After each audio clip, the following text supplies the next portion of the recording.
In the dark, leaves flutter, silhouetted against a dim, blurred landscape. Glowing lines of animated sound waves appear as a cricket chirps. The sound waves bounce off of a large bird. A small bird lands on a rock. An owl emits a complex three-dimensional sound wave. Wobbly letters float into view and come into sharp focus with the title Soundscape. The bird flies through the title and the letters dissipate. In the pre-dawn darkness, Eric Weinmayer hands Timmy O'Neill a bell. So this is it, dude. This is follow the leader, right? Jingle, jingle, jingle. Okay, let's do it. Yeah. Eastern Sierra, California, 4:05 a.m. The climbers in their gear cross an unlit parking lot. Eric follows the sound of the bell as Timmy walks ahead of him. He navigates with the use of 2 walking sticks. He detects a large log and steps over it. When I went blind, I was so scared. I had this total FOMO disease, fear of missing out. I wanted to experience everything.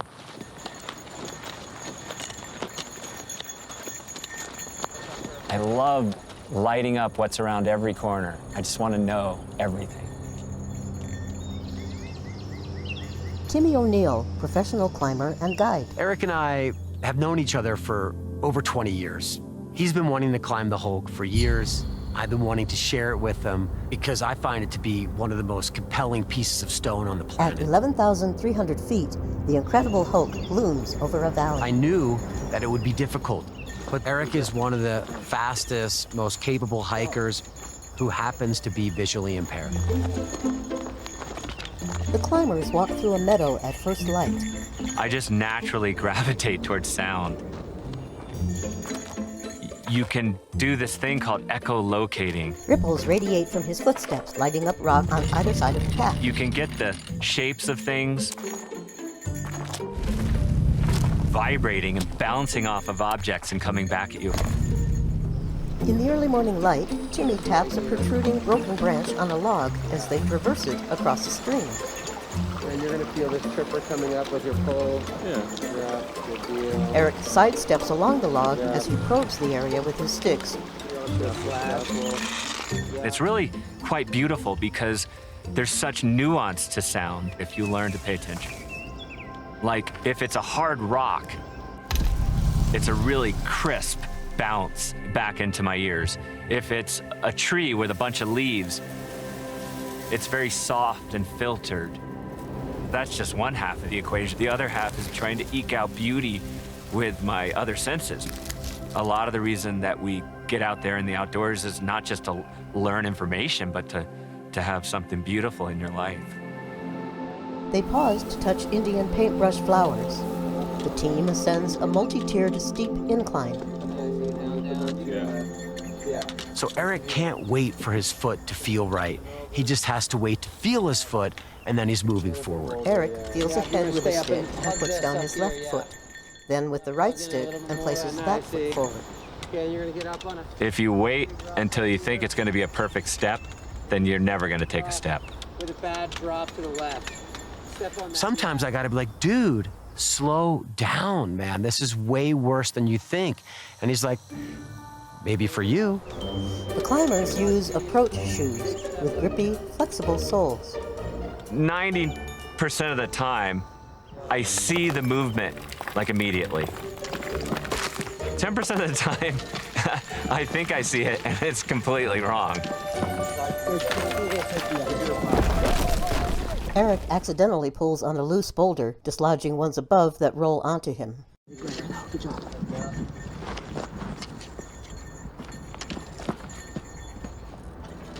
At a higher level, Eric points his arm forward, and Timmy guides it by holding his wrist and moving it up and down and across the top outline of the peak.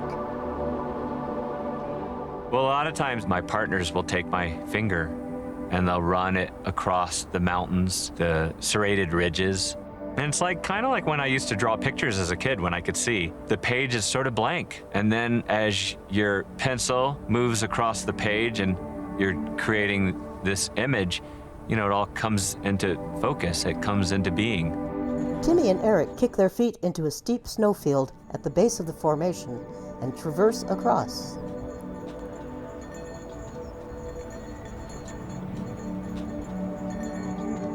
I'm confident in not only Eric's ability to do it, but his desire to be there. And he's a really dedicated climber. He loves the movement. He loves the locations. He's 100% there. Eric ties a figure-of-8 knot to secure the end of the rope into his climbing harness at his waist. Finally at the base of the Hulk. I know. Does it look like what you thought it would look like? Like, it sounds more open over there than here. You're exactly right. It's sort of a little bit of a scary sound because you hear this wall that just runs up and it sounds very steep. Nice, see, so when you're ready, I'm up, you're up. We're doing this. We're going rock scrambling. Climbing on Gray! They climb using separate ropes, and Timmy climbs between 5 and 15 feet above Eric. Yep. And then I reached in the crack with my left hand, down a little lower. Yeah, and then I came out on the face, actually. Yes, that's exactly it. Perfect. Eric reaches forward and to the left and right, running his hands over the rocks. He replaces a hand with a foot and pulls himself up. As I'm climbing, I guess if you were thinking about it visually, I am not necessarily focused and seeing the whole rock face in front of me. Imagine like darkness and then a little flashlight kind of moving up the face. What I'm feeling under my hands and feet is the part that's lit up. And so I'm beginning to create a visual image of the rock around me. When I touch a hold, that's when it really lights up in my brain. The stuff beyond my hands is dark. And this is where it's... Where are you gonna put that right foot? Smear it out there. Go, do that riblet. Go up a little higher. There. What if you pushed it against that? In there. I mean, now it's a little bit lower. Yeah, a little bit around there, that thing. Yeah, Without okay. stepping on that. Yeah, for sure. Uh-huh. Eric is about 800 vertical feet above Yes, the ground. perfect. Good. Now you'll tilt into the face. I'm doing a ton of work because I don't see the big picture. Sometimes there's this amazing hold and I'm just missing it with my hand. Back behind here.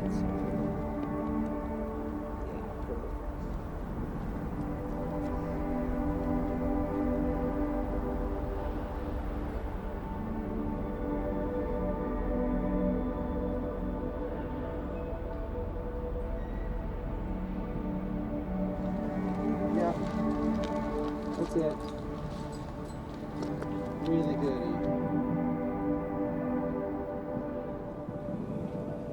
Nice, dude.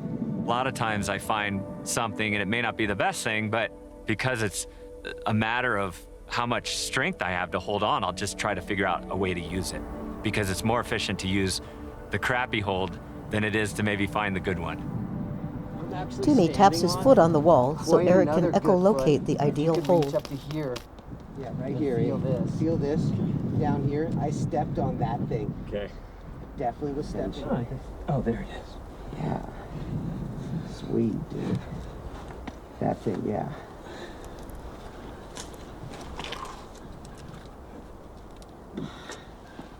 Up on Gray? Got it. Good job, eh? Nice. Thanks, Bo. Timmy pays out rope to the leader above, who will then snugly pull up the ropes that are attached to him and Eric. Match feet on that hold. Perfecto. Very good. I don't know, there's just something beautiful about your body just figuring out movement in a vertical environment. Eric's hands search the rough granite face for purchase. It's very physical and very gritty. Eric squeezes his body into a chimney-like crack and alternates pressure with his feet, legs, and arms to shimmy upward. He inserts his hands into a narrow section of crack and cups his fingers and palm to secure himself and pull up.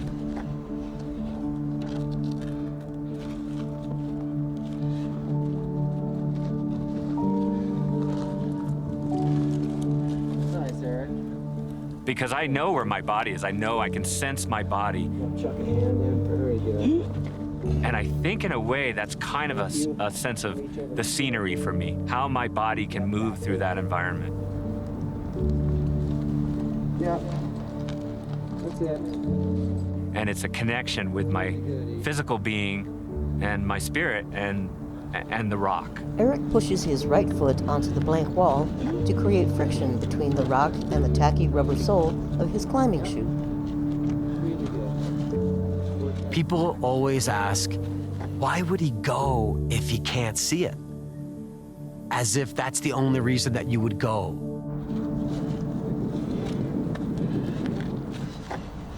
Really good. You might be just bumping the right foot up. Yeah. Yeah, cool. Really good, bro. Yep, I move sort of right through this. Yes, dude. Eric slowly and So surely nears the My summit. greatest fear going blind wasn't going blind.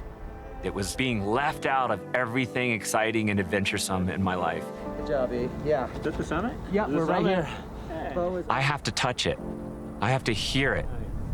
I have to smell it, you know? That's direct beauty for me. If I live Yeah. through the day, Yes. this will be one of the best days ever. But only if I live. Timmy uses Eric's index finger to outline the jagged horizon. The other stuff is too distant.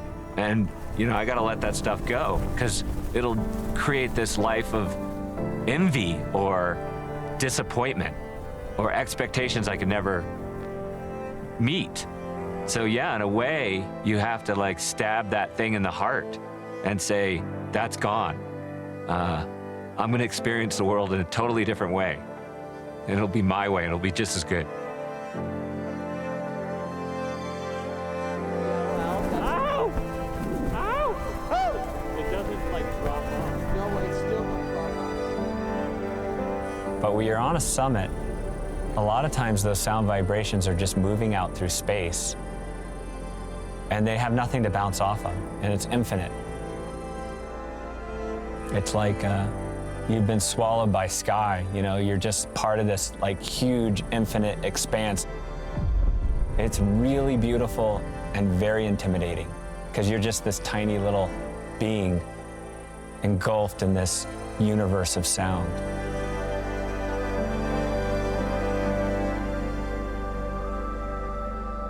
And it's a really stunning experience. Eric's animated self floats up and away from the mountain into a sky vibrating with sound waves. Soundscape. Directed and written by Timmy O'Neill. Producer Sarah Lee Steele. Featuring Eric Wyanmayer and Timmy O'Neill. Audio description written and narrated by Bonnie Barlow.